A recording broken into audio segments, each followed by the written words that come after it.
দূর দূর, হঠাৎ করে কেন যে এত চুল ঝরছে বুঝতেই পারছি না। কতদিন হয়ে গেল চুল ওঠা আর থামছেই না। না, এমন হতে থাকলে তো মাথায় টাক পড়ে যাবে। না না না, আজ রাজবৈদ্যের কাছে পরামর্শ নিতে হবে। কি ব্যাপার মহারাজ, আজ আপনাকে এমন চিন্তিত দেখাচ্ছে কেন? জীবনে বড় দুঃখ গোপাল, মন মেজাজ একদম ভালো নেই। সে কি কি হয়েছে মহারাজ? গোপাল থাকতে দুঃখ কিসের? আর বলো না, মাথার চুলগুলো আজকাল ঝড়ে পড়া পাতার মতো পটপট করে ঝরে যাচ্ছে। আমি তো জানি কেন এমন হচ্ছে, কিন্তু এখনই মুখ খুললে চলবে না। আর একটু বেশি বিপদ বাড়লে তখন মাঠে নামবো। তাই বলুন। এ তো খুব ছোট ব্যাপার। চুল ঝরলে টাক পড়বে, আর সেটা পড়া কত ভালো জানেন?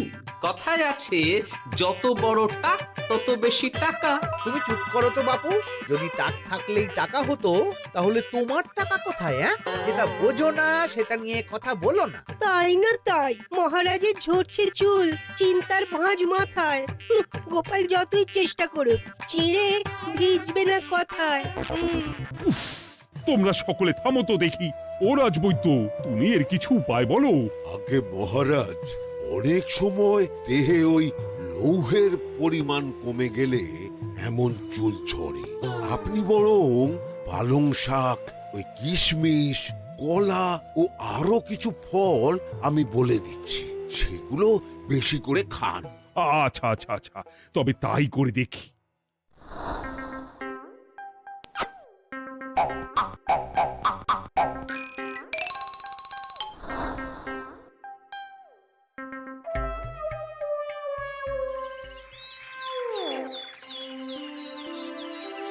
ও রাজবৈদ্য, তোমার কথা মতো শাক পাতা ফলমূল সবই তো খেলাম, চুল ঝরা বন্ধ তো হলোই না।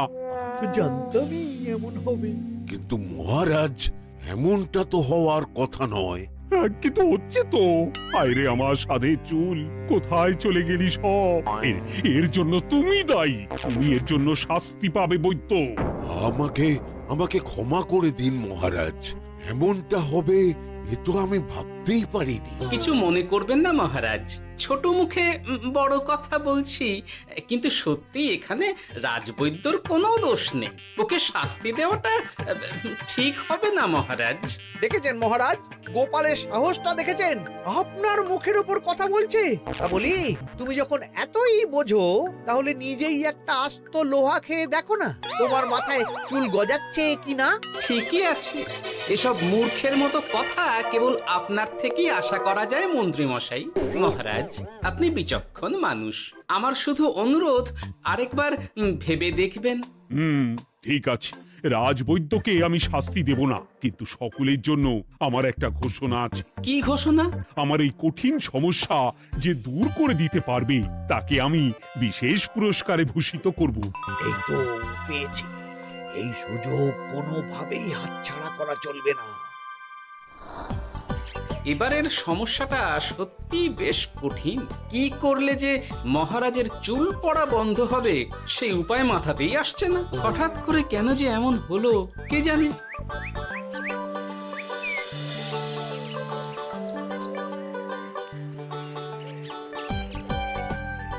ও মা, তুমি এসে গেছো?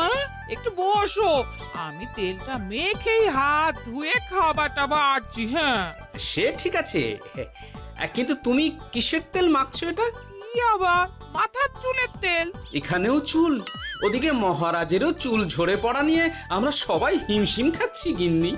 আরে, মহারাজের অত সুন্দর কালো চুলগুলো ঝরে যাচ্ছে, এ তো ভারী দুঃখের কথা। সে আর বলতে। ওই জন্যই তো আমি বাবা মাথায় এই জড়িবুটি তেল মাখি। এতে চুলের গোড়া শক্ত করে, চুলকে ভালো রাখে, নতুন চুল গজায় সব। হ্যাঁ, কি কি বললে? নতুন চুলও গজায়? সত্যি? হ্যাঁ, বাহ, তাহলে আর চিন্তা কি? আমাকে এই তেলটা একটু দিতে পারবে গিন্নি? মহারাজকে দিয়ে আসি। উনি বলেছেন যে ওনার সমস্যা দূর করতে পারবে তাকে উনি পুরস্কার দেবেন। ওমা, এই তাই নাকি? এ তো দারুণ ব্যাপার গো।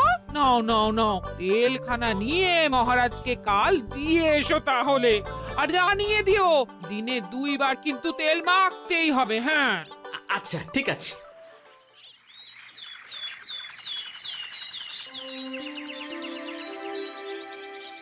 কোনো উপায় খুঁজে পেলে তোমরা?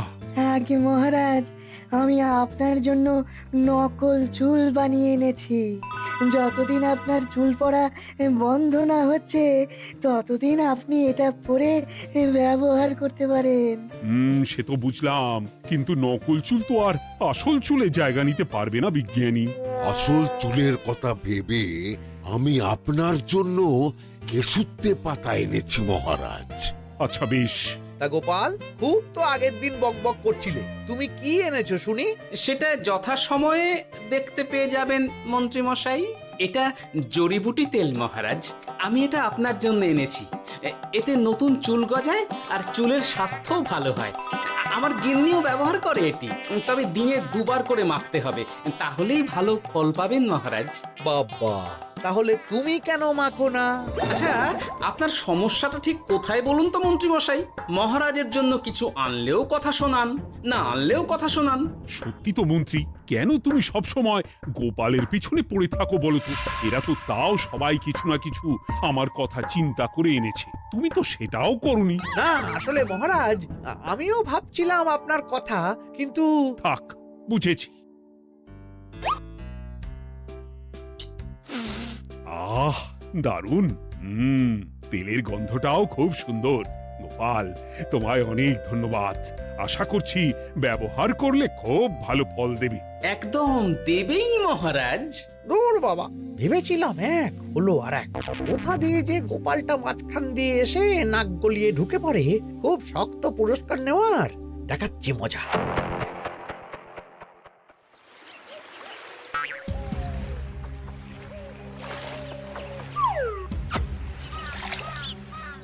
এবারে গোপালের তেল দিয়েই সব কিছু তোলপাড় করব।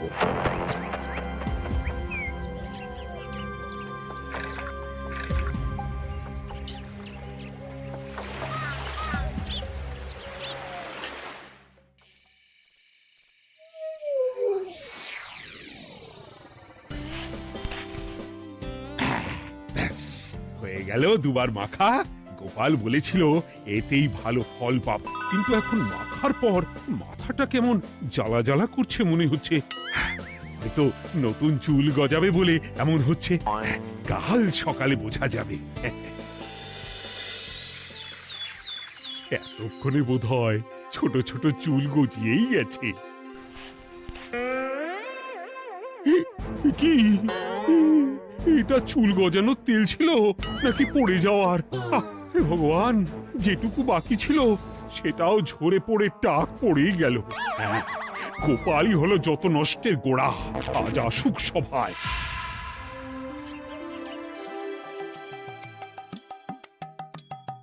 এই যে এখন এলেন উনি। ও কি মহারাজ, আপনি এমন কাপড় মাথায় জড়িয়ে বসে আছেন কেন? তুমি আর এমন প্রশ্ন জিজ্ঞাসা করো না গোপাল, তোমার দয়াতেই মহারাজের এমন অবস্থা। মানে? মানেটা আমি তোমায় দেখাচ্ছি, দাঁড়াও। এই যে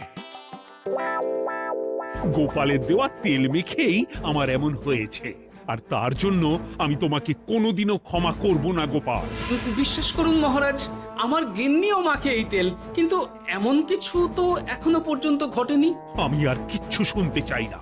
আমার মাথা ভর্তি চুল আমি ফেরত চাই। যতদিন না আমার মাথার সব চুল ফিরে আসছে ততদিন আমি তোমার মুখও দেখতে চাই না। মহারাজ, আপনার কোনো চিন্তা নেই, আমি তো আছি। এবার এই সমস্যার একটা সমাধান আমি করেই ছাড়বো। কি ব্যাপার, মন্ত্রী মশাই এত লাফাচ্ছে কেন? এসবের পেছনে আবার ওনার হাত নেই তো? না, ব্যাপারটা পরে দেখতে হচ্ছে।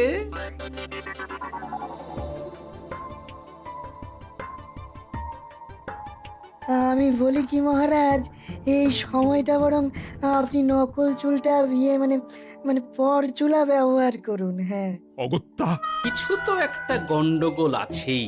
গিন্নিও তো রোজ মাথায় তেল মাখে, কই এমন তো হয় না। মন্ত্রী যদি কিছু করেও থাকে তাহলেও হাতে নাতে ধরবো কিভাবে? ও কি গো গোপাল দাদু, এখন এই সময় তুমি রাজসভা ছেড়ে এখানে? তোদের দাদু আর রাজসভায় যাবে না রে? কি বলছো গো? কেন? আর কেন, বিনা দোষে এমন শাস্তি। তোমায় শাস্তি দিয়েছে, তুমি শুধু বলো কে তোমার সাথে কি করেছে, বাকিটা আমরা বুঝে নিচ্ছি। আচ্ছা বলছি, কৃষ্ণনগরের মন্ত্রী মশাইয়ের বাড়িটা কোন দিকে একটু বলতে পারবেন? কৃষ্ণনগরে নতুন নাকি? আগে তো আপনাকে কখনো দেখেছি বলে মনে পড়ছে না। হ্যাঁ, আমি এখানে থাকি না, আমি এখানে আমার কাজে এসেছি, তাই মন্ত্রী মশাইয়ের বাড়ির ঠিকানাটা যদি একটু বলে দেন। নিশ্চয়ই, এ পথ দিয়ে সোজা চলে যান, তারপর কিছুটা ডান দিকে গেলেই পেয়ে যাবেন। আচ্ছা, অনেক ধন্যবাদ। ভিন গাঁয়ের লোক মন্ত্রী মশাইয়ের বাড়িতে, ব্যাপারটা বেশ সন্দেহজনক লাগছে। এই এই গুলটে ন্যাপলা, তোরা তোরা দুজন একটু আড়াল থেকে দেখতো লোকটা মন্ত্রী মশাইয়ের বাড়িতে ঠিক কি জন্য এসেছে, তারপর আমায় খবর দিস। ঠিক আছে গোপাল দাদু। তোমার আবার এখানে আসার কি দরকার ছিল? আমি তো বলেছি যে আমি ঠিক গিয়ে তোমার পাওনা গন্ডা মিটিয়ে দেবো। মিটিয়ে দেবে? কতদিন হয়ে গেছে জানেন? দেখো, হয় আমার কীটনাশক আর সার সব ফিরিয়ে দিন, নয়তো আমার জিনিসের দাম মিটিয়ে দিন। কীটনাশক, সার আর কি করে ফেরত দেবো বলো? ও তো সব পুকুরের জলে মিশে গেছে। ওসব আমি জানি না, আমার পাওনা গন্ডা মিটিয়ে দিন, ব্যাস।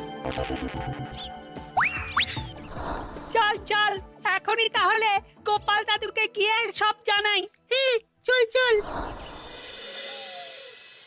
দাদু, ও গোপাল দাদু। তোরা এসে গেছিস? আয় আয় আয় আয় আয়। মন্ত্রী মশাইয়ের মুখ থেকে অনেক খবর পেলাম। তাই নাকি? কি শুনি? মন্ত্রী মশাই ওই লোকটার কাছ থেকে অনেক কীটনাশক সার নিয়েছে, কিন্তু এখনো জিনিসের দাম মেটায়নি। হ্যাঁ, ওই জন্যই তো মন্ত্রী মশাইয়ের উপর লোকটা খুব রেগেছিল, হুমকিও দিয়েছে 1 সপ্তাহের মধ্যে জিনিসের দাম সব মিটিয়ে দিতে হবে। তাই নাকি? কিন্তু কীটনাশক সার নিয়ে মন্ত্রী মশাই কি করবে? সেটা তো বলতে পারবো না দাদু। তবে হ্যাঁ, মন্ত্রী মশাই ওই লোকটাকে বলছিল যে ওই সব কীটনাশক সার পুকুরের জলে মিশে গেছে। কি বললি? পুকুরের জলে? আচ্ছা, এবার দুয়ে দুয়ে 4 করা গেল। অনেক ধন্যবাদ রে তোদের। বল বল, তোরা কি খাবি? কিচ্ছু লাগবে না গোপাল দাদু, তবে ভোলা বয়ের আর মিষ্টি খাওয়ালে। আচ্ছা আচ্ছা। কি করে যে মহারাজকে আসল ব্যাপারটা বোঝাই, কিছু তো একটা উপায় বের করতেই হবে। তা বলি বাবা, রাজসভায় যেতে হবে না বলে কি সারাদিন এইভাবেই শয়নে শয়নে দিন কাটাবেন বাবা? হ্যাঁ, উপায় পেয়ে গেছি। বুঝলে গিন্নি, আমাকে একটা জায়গায় যেতে হবে, বুঝলে? তারপর ওখানে যদি কাজ হয় তাহলে আগামীকাল রাজসভায় আমি যাব। কিন্তু তুমি যে বলেছিলে তোমার এখন ছুটি। হ্যাঁ, কি আর করি বলো, গুরুত্বপূর্ণ একটা কাজ, তাই যেতেই হবে। আচ্ছা যাও। ওই গো বিজ্ঞানী, আরে গোপাল যে, বলো। এই যে বিজ্ঞানী, একটা বিশেষ দরকারে তোমার কাছে এলাম, বুঝলে? হ্যাঁ, বলোই না। আচ্ছা, এই দূষিত জলকে কিভাবে আবার পরিশুদ্ধ করে বলতে পারবে? কেন পারবো না? জলের মধ্যে একটু চুন আর ফটকিরি দিয়ে দিলেই জল আবার দূষণমুক্ত হয়ে যাবে। তবে ওগুলো দেওয়ার পর কিছুদিন সেই জলকে ব্যবহার করা বন্ধ রাখতে হয়। হ্যাঁ। আচ্ছা আচ্ছা, অনেক ধন্যবাদ, আসি তাহলে। হ্যাঁ,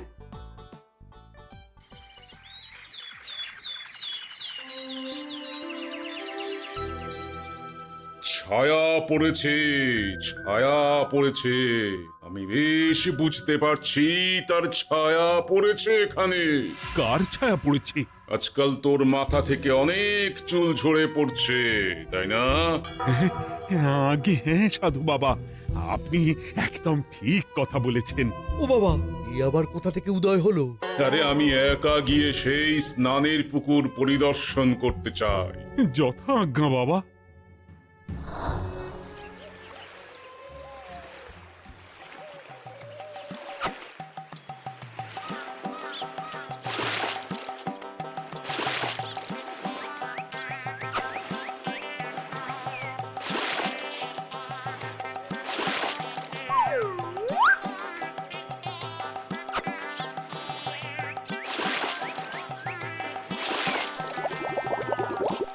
যাক বাবা, মোটামুটি সপ্তাহখানেক এভাবে থাকলেই পুকুরের জল আবার আগের মতো পরিষ্কার হয়ে যাবে। এবার শুধু মহারাজকে একটু বুঝিয়ে বললেই হয়ে যাবে।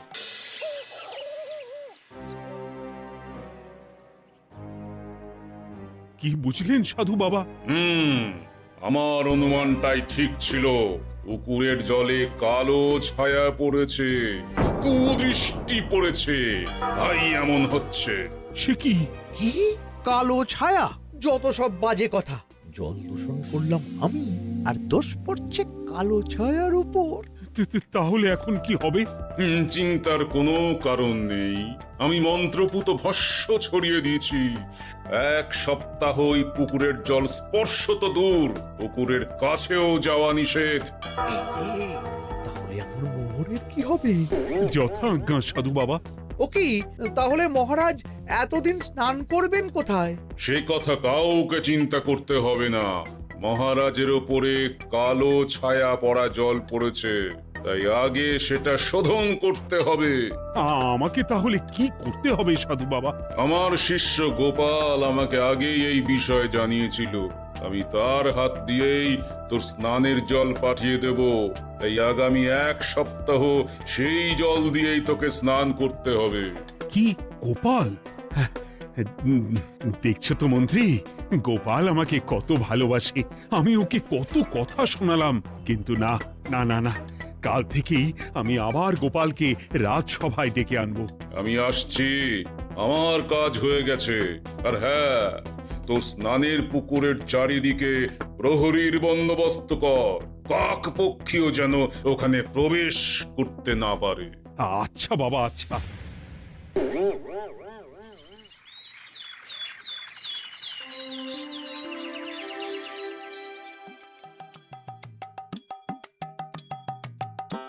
গোপাল, তোমাকে আবার এখানে দেখতে পেয়ে আমার খুব ভালো লাগছে। তোমার গুরুদেব গতকাল এসেছিলেন, কিছু মনে করো না। না বুঝেই তোমাকে অনেক কথা শুনিয়েছি। না মহারাজ, আমি জানি আপনি আমাকে খুব ভালোবাসেন, তাই আমি কিছু মনে করিনি মহারাজ। এই নিন, আমি আপনার স্নানের জল এনেছি। হ্যাঁ হ্যাঁ হ্যাঁ, দাও দাও দাও।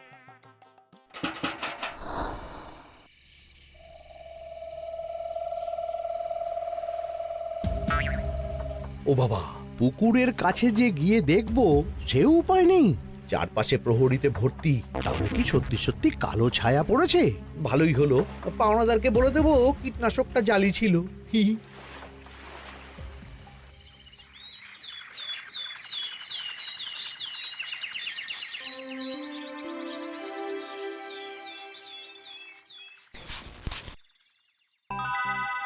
এই তো আমার সেই পুরনো কালো চুলগুলো আবার ফিরে এসেছে। আহা, কি যে আনন্দ হচ্ছে দেখে। আজ 1 সপ্তাহ সম্পূর্ণ হলো। গোপালের জন্য আমার স্নানের পুকুর থেকে কালো ছায়া দূর হয়েছে। আমাকে এই সমস্যা থেকে দূর করার জন্য আমি গোপালকে 100টি মোহর উপহার দিতে চাই। ধন্যবাদ মহারাজ। দূর, আমার আর ভালো লাগে না। সব সময় গোপালই মোহর পায়, এটা তো আমার পাওয়ার কথা ছিল। এদিকে আজকে পাওনাদারও আসবে।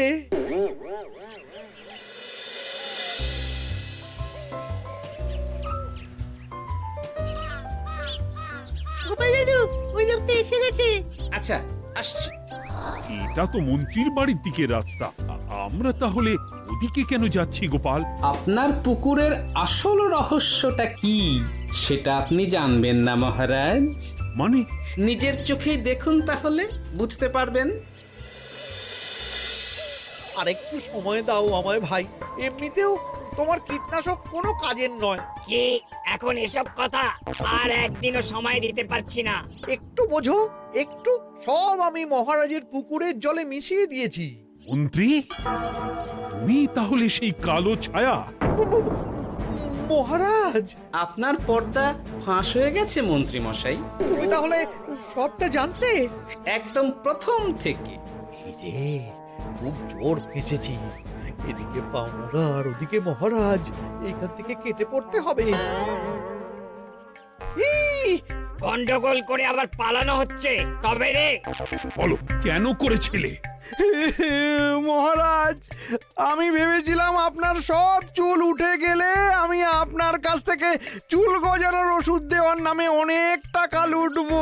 কিন্তু সেই ভাবনা ভাবনাই থেকে গেল, সেগুড়ে যে বালি হয়ে গেল। ভাবা যায় চুলের জন্য চুলো চুলি, হ্যাঁ?